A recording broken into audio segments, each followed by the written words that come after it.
Saya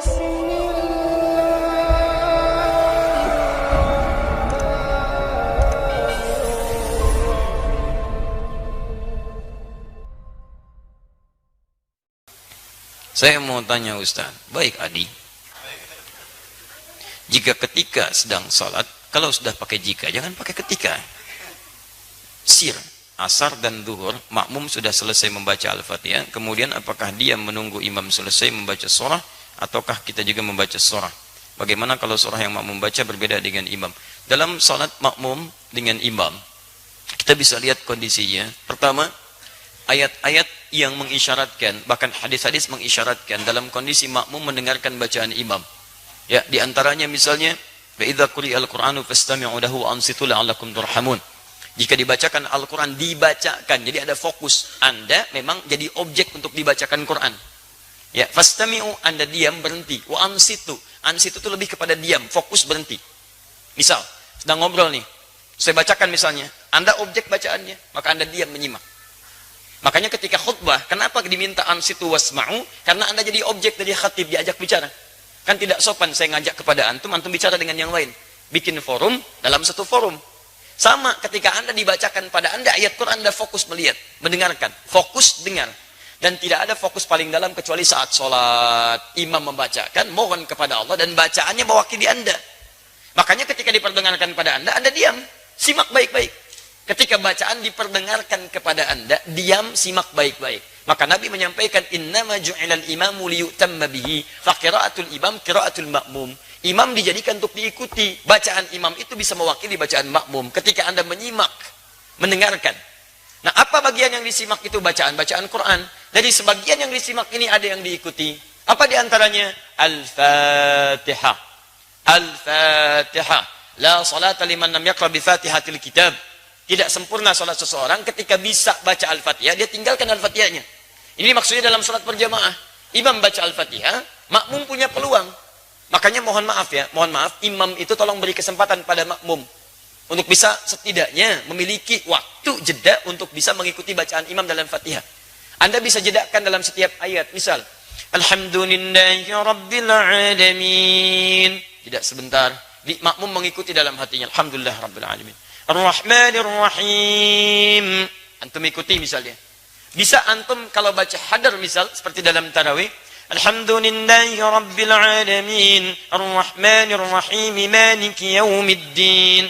Antum panjangkan itu, sambungkan sampai waladhdallin misal, antum jeda sebentar supaya makmum punya kesempatan untuk membaca Al-Fatihahnya.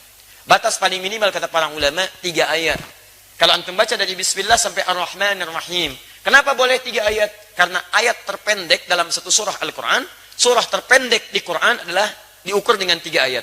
Inna a'tainakal kautsar, fasalli lirabbika wanhar, inna syani'aka huwal abtar. Itu terpendek. Karena surah terpendek 3 ayat, maka setiap surah dipandang cukup ketika dibacakan 3 ayat dengan kadar yang sama dengan Al-Kautsar. Kalau Anda sudah Ar-Rahmanir Rahim, imam baca surah, Anda diam simak di sini. Dengarkan. Itu yang dimaksudkan. Di Al-Fatihah diikuti, adapun surah setelahnya Anda dengarkan dan simak dengan baik. Paham sampai sini? Baik. Jika tidak mampu mengikutinya karena sudah ruku, imam meruku, Anda nggak usah baca Al-Fatihah. Karena imam itu diikuti. Imam ruku, Anda ruku. Imam sujud, Anda sujud. Jadi begitu Anda misalnya datang, sholat, misal kita kasih contoh. Antum imam. Bismillah.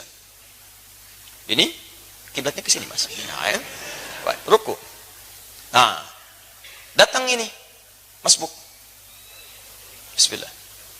Baik, lihat baik-baik. Sebentar, pertanyaan saya, kenapa antum masbuk? Hah? Orang lain bisa tepat waktu, antum masbuk, kenapa antum masbuk?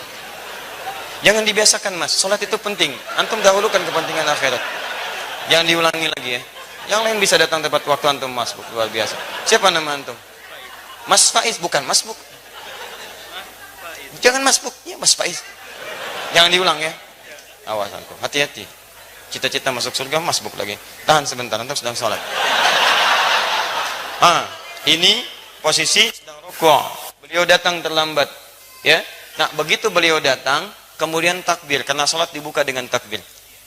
Takbir. Allah.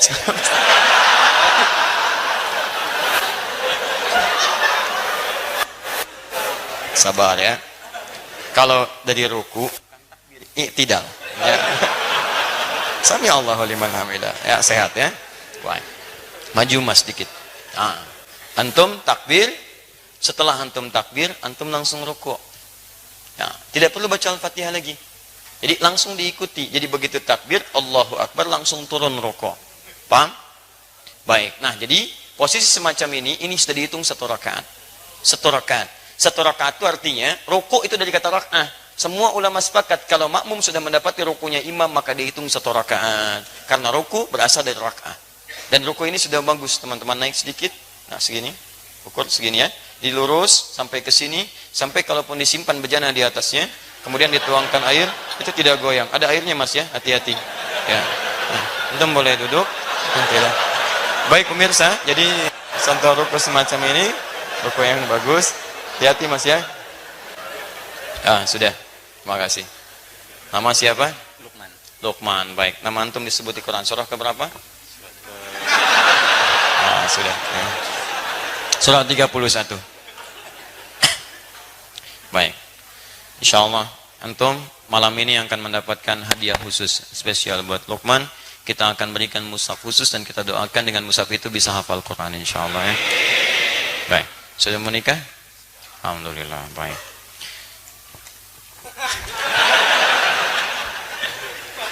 Faiz. Baik. Jangan masbuk lagi ya. Teruskan. Baik. Jadi antum langsung ikuti, kemudian bacaan rukuknya ikuti itu. Sekarang persoalannya, bagaimana kalau sholat sir? Karena bacaan imam tidak diperdengarkan kepada antum. Maka disinilah ulama berpendapat, satu mengatakan cukupkan dengan Al-Fatihah. Karena yang dimintakan Al-Fatihahnya. Maka antum bacakan Al-Fatihah, Al-Fatihah, Al-Fatihah. Jikapun belum imam kemudian turun, antum bisa mengulang Al-Fatihahnya. Yang kedua, ini saya lebih cenderung kepadanya. Karena ayat pertama diikat dengan hukum dibacakan, sedangkan sir itu tidak diperdengarkan kepada makmumnya. Maka dari itu setelah antum kemudian bacakan surah Al-Fatihah, antum bisa kemudian bacakan surah-surah yang sekiranya bisa menunggu imam sampai dengan dia ruku. Ustadz, bagaimana kalau bacaan makmum beda dengan imam? Tahu dari mana antum bisa sama dan beda? Kan imam nggak ngasih tahu karena nggak dibacakan kepada antum. Nggak bisa antum mau ruku, imam sama nggak bacaan? Ini sama antum sedang sholat. Ya? Di situ nggak ada masalah perbedaan itu. Sepanjang masih dalam rukun yang sama, nggak ada masalah. Sama dengan begini, antum mau turun sujud, imam pakai lutut, antum pakai telapak tangan, salah nggak? Tidak, karena posisinya sama-sama mau sujud dan diberikan kesempatan hal yang menggunakan perangkat bisa berbeda. Yang penting turun sujud. Jadi tidak harus imam pakai lutut, antum pakai lutut, tidak. Imam bisa pakai lutut, antum bisa pakai telapak tangan, bergantung pada kemudahan kita. Imam telapak tangan, antum pakai lutut. Yang salah imam pakai lutut, antum pakai kepala, itu yang salah. Jelas ya? Di dalam konteks ini, itu silahkan seperti tadi yang kami sampaikan. Sukman, sami Allahu liman hamidah.